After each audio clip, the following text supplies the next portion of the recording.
අද අපි බලමු කොටස් වෙළඳපොලේ මුදල් ආයෝජනය කරන්න ඇයි මේ කාලය ගොඩාක් සුදුසු වන්නේ කියලා.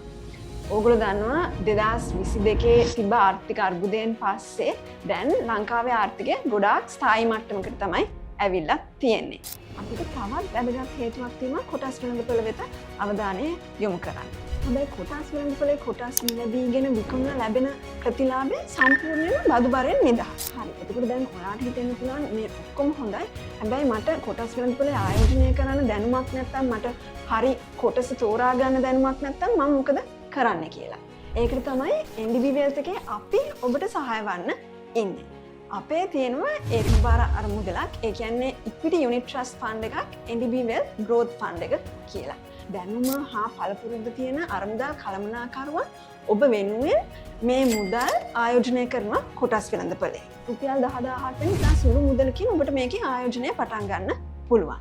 ඒක නිසා කොටස් වෙළඳපොලේ ඔබේ ආයෝජන ගමන ආරම්භ කරන්න මේක බොහොම පහසු සරල හා කාර්යක්ෂම ක්‍රමයක් වෙනවා.